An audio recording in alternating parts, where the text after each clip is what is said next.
Dans la tête de nombre d'entre nous résonnent les paroles de cet hymne à la vie. What a wonderful world, chanté par Louis Armstrong, artiste américain du XXe siècle, qui fut sans doute l'un des plus grands trompettistes de l'histoire. Dans notre paracha de Balotra, il est aussi question de trompette, celle que l'Éternel ordonne à Moshe de fabriquer, afin d'en sonner, pour rassembler tous les enfants d'Israël, ou seulement les chefs des tribus. C'est aussi le son des trompettes, qui annonçait que les enfants d'Israël allaient voyager. Et c'est encore avec ces trompettes que les enfants d'Israël partaient en guerre. Et c'est enfin et toujours ces mêmes trompettes qui retentissaient au temple de Jérusalem au moment où y étaient offerts des sacrifices de paix ou des holocaustes lors des grandes fêtes, jours de joie pour Israël. Il est intéressant de remarquer qu'à Rosh Hashanah, le jour du Nouvel An, l'ordre de la Torah est bien de sonner du chauffard, d'une corne de bélier. Au mont Sinaï aussi, le don de la Torah s'est déroulé au son du chauffard, qui ne cessait d'augmenter au fur et à mesure de la cérémonie. Et enfin, comme nous le demandons 3 fois par jour dans nos prières, c'est dans un immense chauffard que l'Éternel sonnera pour annoncer la délivrance finale du peuple d'Israël. Et il convient de comprendre la différence entre une trompette et un chauffard d'un point de vue spirituel, qui nous éclairera sur les modalités de leur utilisation respective. Et nos sages expliquent que le fait de souffler dans une corne, une trompette, des instruments à vent, symbolise la volonté d'insuffler chez l'auditeur un nouvel enthousiasme, un supplément d'âme, un esprit de renouveau, et que le chauffard, dont la racine est chevoferet, pouvant désigner un embryon, renvoie à la naissance de l'homme.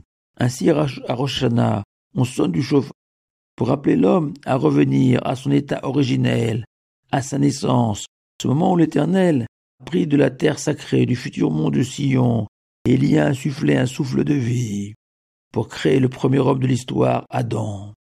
De même, le jour du don de la Torah, jusque-là nous étions Goy, un peuple comme les autres, mais en acceptant le jour de la Torah, nous sommes rentrés dans l'alliance avec le Tout-Puissant, nous sommes devenus le peuple sacré, Goy Kadosh, marquant un changement d'état. Et enfin, le jour de la délivrance finale, nous deviendrons des citoyens nouveaux, des enfants du monde futur, un changement de personnalité, une vision différente de la vie, ce qui symbolise parfaitement le son du chauffard.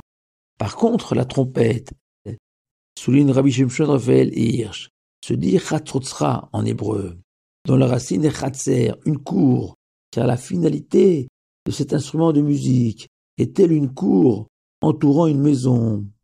Les auditeurs de la trompette se doivent de se réunir, se rassembler autour d'un homme, d'un idéal, Moshe dans le désert, pour l'écouter, ou se réunir pour partir en voyage, en suivant le même guide, se rassembler au moment de la guerre, derrière le chef des armées, et enfin, au temple de Jérusalem, lors des solennités, se réunir autour de Dieu. En un mot, le chauffard et la trompette témoignent de la même volonté de renouveau, mais pour le chauffard, c'est Dieu qui interpelle les hommes, les encourage à changer, alors que le son de la trompette est une invitation à se réunir autour d'un idéal, d'un homme. Et les kabbalistes nous proposent d'aller plus loin dans notre comparatif entre un chauffard et une trompette. En effet, le chauffard ne nécessite presque aucun travail pour être fabriqué. Il suffit de couper la corne du bélier, puis de retirer l'espèce d'os qui se trouve à l'intérieur de la corne pour obtenir un chauffard. Car se rapprocher de Dieu exige de l'homme de dépasser son côté animal, ce mode de vie où on se contente de manger, boire et dormir et profiter de la vie, pour basculer dans le monde de l'homme avec un grand H, Adam en hébreu, celui qui a pour vocation de ressembler au Tout-Puissant, mais à condition d'extirper l'animalité qui sommeille en nous, s'en détacher, telle cette corne que l'on coupe et dont on extrait l'os pour souffler dedans, c'est-à-dire apprendre à vivre d'une manière nouvelle, comme un prince de Dieu sur terre, Nézer Abria, la couronne de la création, comme est surnommé l'homme par nos sages. Par contre, La trompette, elle, était fabriquée entièrement en argent. Ce minerai, extrait de la terre, que l'on doit faire fondre, puis purifier dans un creuset, et enfin façonner pour obtenir une trompette. Car pour parvenir à s'unir avec l'autre, réaliser cette unité, cette fraternité autour d'un homme, d'un guide, d'un chef, de Dieu, cela passe nécessairement par ce fameux Bitul Hayesh, littéralement cette annulation totale de soi-même, oublier qui on est, notre forme, notre singularité, notre spécificité, tout ce qui pourrait nous empêcher de réaliser une osmose avec autrui. Ce Bitul Hayesh qui correspond parfaitement au mode de fabrication d'une trompette.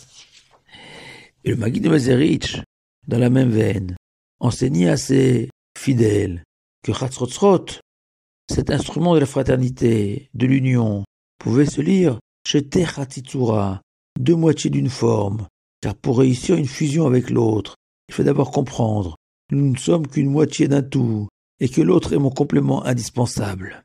Dernière remarque avant de conclure. Dans le psaume 98, que nous lisons tous les vendredis soirs pour accueillir le Shabbat, le roi David nous enseigne Bachatzrotzrot vekol shofar, ariyu lifnei hamelech Hashem, qu'au temple de Jérusalem, on sonnait à la fois du shofar et à la fois de la trompette. Pourquoi? Parce que le temple est cet endroit magique où à la fois Dieu interpelle les hommes et nous interpellons Dieu dans un dialogue subliminal, enchanté merveilleux. Cette atmosphère que nous espérons recréer grâce au Shabbat. Pour la petite histoire, Louis Armstrong était un enfant orphelin, abandonné à lui-même, lorsqu'un juif appelé Karnowski a remarqué son extraordinaire talent et l'a aidé financièrement à devenir le fabuleux trompettiste que nous connaissons. De là à penser que ce Karnowski a imaginé que Louis Armstrong pouvait se convertir et jouer de sa trompette au temple reconstruit de Jérusalem. Il n'y a qu'un pas. Shabbat Shalom à vous tous.